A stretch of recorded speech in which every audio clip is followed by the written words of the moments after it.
जय हिंद। जैसा कि हम सबको पता है कि आज 31 अक्टूबर के दिन सरदार वल्लभ भाई पटेल की जयंती पूरा देश मनाता है और काफ़ी धूमधाम के साथ मनाता है।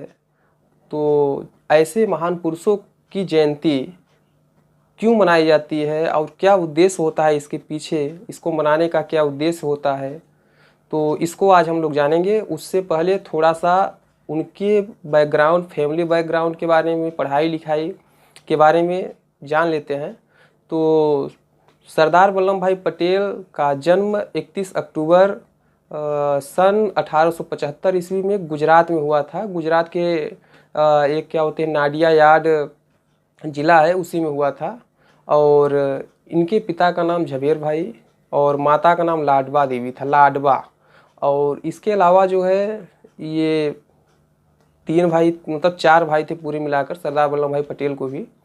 और जो 3 भाई थे उनमें जो है सोम थे और नरसी थे और एक विट्ठल थे।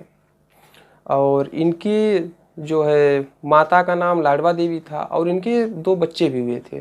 तो एक का नाम जो है मणिबेन था और एक का नाम दद्दा बाई था। और इन्होंने जो है अपनी प्राइमरी शिक्षा, स्कूली शिक्षा वहीं से की, अपने जन्म स्थान से ही। और फिर उसके बाद ये जो है मैट्रिक की परीक्षा जो पास किए थे, इनकी उस समय एज 22 साल थी। यानी कि इन्होंने जो पहले पढ़ाई की, यानी बचपन वाली पढ़ाई में इन्होंने जो है काफ़ी ज़्यादा लेट कर दिया था। तो 22 साल की एज में सोचिए मैट्रिक से, यानी कि 10 की परीक्षा, इंटर की परीक्षा जो है पास कर रहे हैं। तो फिर उसके बाद ये आगे की पढ़ाई के लिए जो है इंग्लैंड जाते हैं। तो इंग्लैंड रहते हैं और वहाँ पर वकालत 3 साल के लिए जो है करते हैं। 1910 में गए थे और 1913 में रिटर्न आए थे। तो 36 महीने का होता है, लेकिन इन्होंने 30 ही महीने में जो है उसको पूरा करके रिटर्न आ गए थे। तो फिर उसके बाद ये गुजरात आकर के अपना वहीं जो है क्रिमिनल वाला वकील बन जाते हैं और वहीं से अपना कारोबार संभालते हैं। और फिर वहीं गुजरात में ही जो है धीरे धीरे राजनीति में जो है पैर रखते हैं। वहाँ का जो पार्षदी का चुनाव होता है उसको लड़ते हैं। और फिर धीरे धीरे करके ये जो है स्वतंत्रता, भारत को स्वतंत्र कराने में अपना योगदान देते हैं। और काफ़ी ज़्यादा जो है, काफ़ी हद तक जो है महात्मा गांधी के साथ, महात्मा गांधी के विचारों से काफ़ी ज़्यादा प्रेरित थे।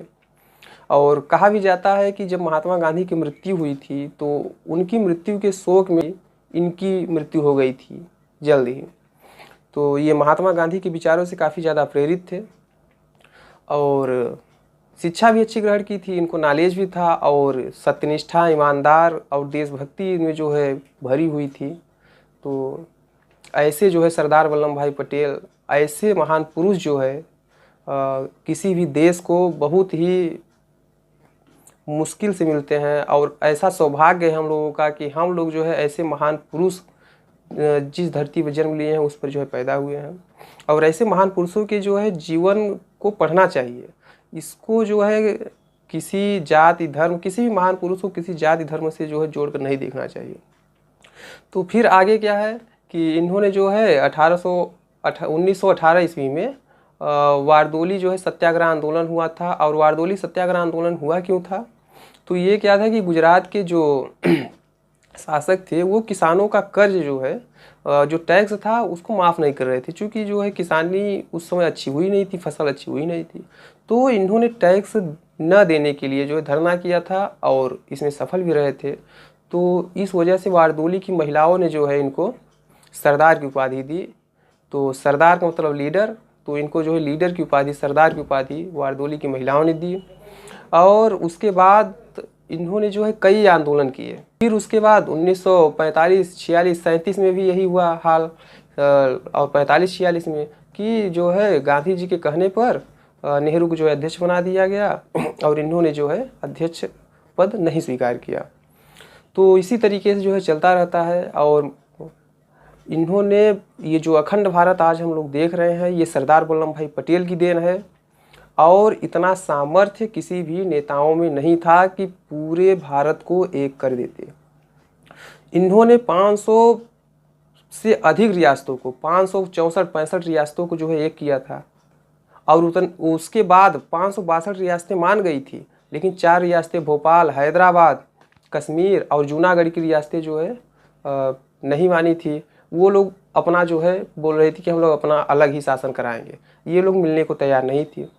तो फिर सरदार वल्लभ भाई पटेल ने किसी तरीके से पुलिस कार्रवाई के माध्यम से, समझौते के माध्यम से इनको भी जो है अखंड भारत में इकट्ठा किया, मिलाया। तो ऐसे सरदार वल्लभ भाई पटेल जो आज जो है, उस समय सोचिए कितना मुश्किल रहा होगा गुलामी के समय पूरे भारत को एक करना। और जब नेहरू जी जो है प्रधानमंत्री बने तो सरदार वल्लभ भाई पटेल जी जो है, उस समय सरदार वल्लभ भाई पटेल को प्रधानमंत्री बनना था, लेकिन उन्होंने महात्मा गांधी के कहने पर नेहरू का सपोर्ट किया था और नेहरू जो है प्रधानमंत्री बने। तो नेहरू प्रधानमंत्री रहते हुए भी कई काम सरदार वल्लभ भाई पटेल को नहीं करने दिए, नहीं तो आज भारत की रूपरेखा जो हम लोग देख रहे हैं ये कुछ और रहती। वल्लभ भाई पटेल ने इनको मना किया कि भाषाई आधार पर किसी भी राज्य को आप अलग मत करिए, भाषाई आधार पर किसी भी राज्य को मत बांटिए, किसी भी राज्य की भाषा आप जो है लागू वहाँ पर मत करिए। चूँकि ऐसा सरदार वल्लभ भाई पटेल क्यों कहें, क्योंकि वो दूरदर्शी थे। उन्होंने जो है इनको बताया कि आप भाषाई आधार पर किसी भी राज्य को दर्जा मत दीजिए, वहाँ की जो है स्पेसिफिक भाषा कुछ मत करिए। लेकिन इन्होंने जो है श्री रामलाल की मृत्यु के कारण पंडित जवाहरलाल नेहरू ने वहाँ पर जो है तमिल भाषा को दे दिया।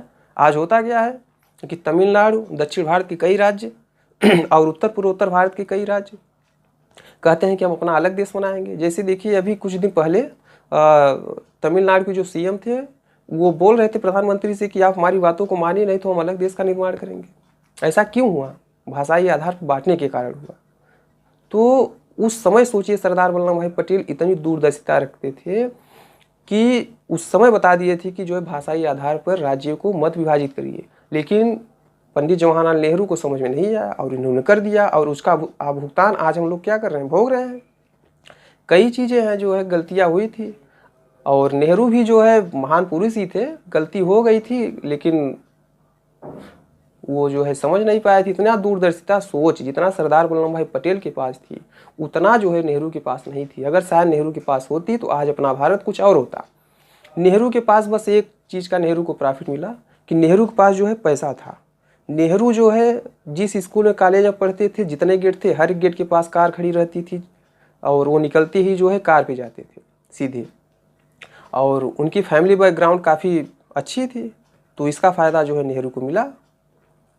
और सरदार वल्लभ भाई पटेल की अगर बातों को नेहरू जो है थोड़ा सा भी ध्यान दिए होते, ऐसी बात नहीं ध्यान नहीं दिए थे, लेकिन जो है वही है कि कई जगह नहीं ध्यान दिए और उसका भुगतान आज हम लोग कर रहे हैं। तो हम देखते हैं समाज में जो है लोग महान पुरुषों को जाति विशेष से जोड़ करके देखते हैं, लेकिन महान पुरुषों की जाति नहीं होती है।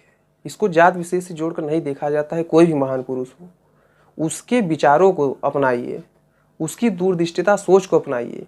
उस समय की स्थिति बताइए, सुभाष चंद्र बोस आज जो है अपने पड़ोसी देशों से संबंध बनाने में हालत ख़राब हो जाती है, लेकिन उस समय सुभाष चंद्र बोस जा कर के जर्मनी में विभिन्न देशों में जो है फौज खड़ी कर दी थी अकेले गुलामी के समय, और 8-9 देशों की जो है मान्यता प्राप्त किए थे। किसी के पास क्षमता है, उनके पास कोई पद भी नहीं था सुभाष चंद्र बोस के पास। बिना पद होते हुए इतनी बड़ी फौज खड़ी कर देना विदेशों में, और अपनी इंडिया के लिए जो है लड़ाई करना, स्वतंत्रता संग्राम के लिए, किसी के पास क्षमता है? आज के बड़े बड़े नेताओं के पास क्षमता नहीं है। तो वो जो है समय था, ऐसे महान पुरुषों को, ऐसे महान पुरुषों की जयंतियों को हम लोगों को मनाना चाहिए, अच्छे से उनके विचारों को ग्रहण करना चाहिए, और जातिवादता के दृष्टिकोण से नहीं देखना चाहिए कि वो महान पुरुष किस जाति का था, वो महान पुरुष किस जाति का था। कोई भी महान पुरुष किसी जाति का नहीं होता है, वो सब का होता है, सभी धर्म का होता है। उसके विचारों को हम लोगों को अपनाना चाहिए और उसके दिए गए मार्गदर्शनों पर चलना चाहिए। तो और फिर जाते जाते जो है सरदार वल्लभ भाई पटेल को अमरत्व को प्राप्ति हुई। 15 दिसंबर 1950 ईस्वी को स्वर्ग को सिधार गए, और यहीं इनकी जीवन लीला समाप्त हो जाती है। तो ऐसे महान पुरुष की जयंती को आप सभी लोगों से आग्रह है कि अच्छे से मनाइए। डॉक्टर भीमराव अंबेडकर अछूत जाति, जिनको जो है पूरा समाज धिक्कारता था, ये जो बड़े समाज के लोग अपनों को ब्राह्मण कहते हैं या मतलब जो भी है, उनको बताइए खाने नहीं देते थे थाली में, पानी नहीं पीने देते थे, इतनी ज़्यादा जो है भेदभाव करते थे उनके साथ। शिक्षा की ही देन है, शिक्षा ग्रहण करके आए और पूरे भारत का संविधान बना दिए। और उन्हीं की बदौलत है कि ये जो आज जो है नीचे कास्ट के लोग जबान उठा करके, सर उठा करके जो है बात कर पाते हैं, तो केवल उन्हीं की बात है, जी पाते हैं। बताइए उस समय क्या नहीं थे? उस समय भी इनका विरोध हुआ रहा होगा। जब संविधान बनाने की बात आई होगी तो बहुत लोग असहमत थे कि नहीं, इनको जो है संविधान का अध्यक्ष नहीं बनाना, संविधान सभा जो थी उसको इनको जो है नहीं बनाने दिया गया होगा, बहुत रोकने का प्रयास किया गया होगा, लेकिन मजबूरी थी, क्योंकि इनके पास किसी के पास, इनके बराबर किसी के पास जो है शिक्षा नहीं थी, उस प्रकार का टैलेंट नहीं था। अपने टैलेंट के दम पर, शिक्षा के दम पर पूरे भारत का जो है संविधान बना दिए। और उसी को आज हम लोग, उसी की बदौलत आज हम सब लोग जो है स्वतंत्रतापूर्वक जीते हैं और अपने अधिकारों की मांग करते हैं। तो आप लोगों को पूरा वीडियो देखने के लिए बहुत बहुत धन्यवाद।